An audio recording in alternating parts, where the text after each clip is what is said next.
अस्सलाम वालेकुम। कामी भाई कैसे हैं आप? कामी भाई जी विकास भाई कैसे हैं आप? अल्हम्दुलिल्लाह सब ठीक ठाक फिटफाट है माशाल्लाह। आज ही हम विकास भाई के साथ आए हैं बाहर आज घूमने फिरने के लिए। नहीं कहाँ है? Harbour city. हार्बर सिटी जी हार्बर सिटी है। अच्छा माशाल्लाह। ये क्या खासियत है इस जगह की? यार यहाँ से प्राइवेट यॉट चलती हैं। ठीक है।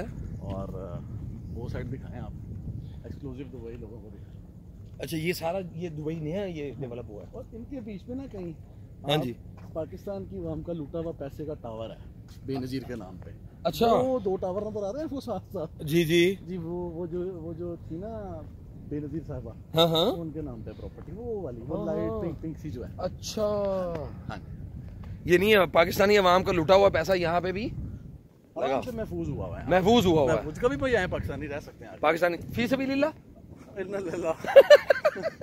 पेट्रोलिंग हो रही है, पुलिस पेट्रोलिंग कर रही है अंदर। हाँ उल्टे पुल्टे काम ना हो रहे हो। ये देखें जी ये पेट्रोल पुलिस की पेट्रोलिंग है वो आ रही है सामने। अच्छा वर्ल्ड का बिगेस्ट शिप यहाँ पे चेक इन होता है। ठीक है सामने यहाँ पे चेक इन होता है। ठीक है मोस्ट एक्सक्लूसिव होटल है पूरी दुनिया का, ऑन सी ऑन वाटर, मतलब बहुत एक्सपेंसिव है वो, सबसे एक्सपेंसिव। और जी ये विकास भाई विकी भाई ये बताइए ये गाड़ी कौन सी है? ये चार्जर है। चार्जर है।